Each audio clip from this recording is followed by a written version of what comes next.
ఉపరితల ఆవర్తనం ప్రభావంతో దక్షిణ మధ్య బంగాళాఖాతంలో అల్పపీడనం ఏర్పడింది.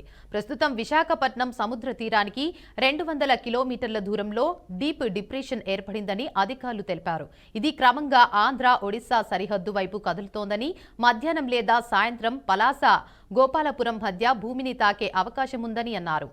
పార్వతీపురం, విశాఖ, అరకు, పాడేరు, శ్రీకాకుళం, విజయనగరం, అనకాపల్లి జిల్లాలో వచ్చే 12 నుండి 18 గంటల్లో చాలా చోట్ల మోస్తారు నుంచి భారీ వర్షాలు కురిసే అవకాశం ఉంది. కొన్ని చోట్ల అత్యంత భారీ వర్షాలు కూడా పడే అవకాశం ఉందని వాతావరణ శాఖ అధికారులు హెచ్చరించారు.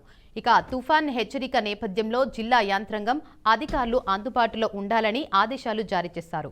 లోతట్టు ప్రాంతాల్లో నివసిస్తున్న వారిని సురక్షిత పరిసరాలకు తరలించాలని సూచించారు. చేపలు పట్టుకునేవారు సముద్రంలో వెళ్లవద్దని 1వ నెంబర్ హెచ్చరికను జారీ చేసినట్లు అధికారులు వెల్లడించారు.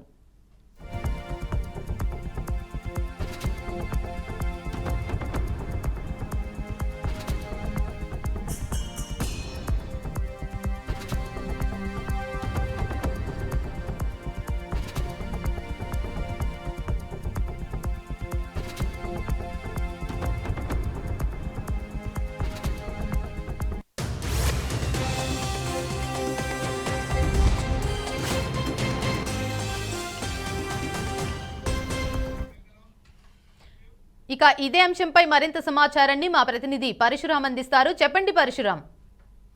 దేవిక, ఉపరితల ఆవర్తన పరివర్తనం సందర్భంగా ఈ దక్షిణ బంగాళాఖాతంలో, దక్షిణ మధ్య బంగాళాఖాతంలో తుఫాన్ ఏర్పడింది. ఈ తుఫాన్ వాయుగుండంగా మారి ఈ రోజు సాయంత్రానికి పలాస నుండి గోపాలపురం మధ్యలో తీరం దాటే అవకాశం ఉంది. దాని ప్రభావంతో రాత్రి 2 గంటల నుండి విజయనగరం జిల్లాలో అసలు ఎడతెరిపి లేకుండా వర్షం కురుస్తూనే ఉంది. ఈ వర్షం కురుస్తున్న సమయంలో ఈ రోజు దసరా సెలవు రావడంతో అధికారులు కూడా ఎవరూ సెలవు కట్టదని, ఖచ్చితంగా అందుబాటులో ఉండాలని చెప్పేసి జిల్లా కలెక్టర్ ఆదేశాలు అయితే జారీ చేయడం జరిగింది. ఈ దక్షిణ బంగాళాఖాతంలో అల్పపీడనం ఏర్పడిన తర్వాత గంటకి 50 నుంచి 70 కిలోమీటర్ల వేగంతో గాలులు వీచే అవకాశం ఉంది. హిమాస్తరు వర్షాలు ఎక్కువగా పడే అవకాశాలు కూడా ఉన్నాయని చెప్పేసి వాతావరణ శాఖ హెచ్చరించడం జరిగింది. చేపల వారిని మాత్రం ఎట్టి పరిస్థితుల్లో వేటకు వెళ్ళొద్దని హెచ్చరికలు జారీ చేశారు. అలాగే లోతట్టు ప్రాంతాల్లో ఉన్న వాళ్ళందరినీ తీసుకొచ్చి సురక్షిత ప్రాంతాలకు తరలిస్తున్నారు.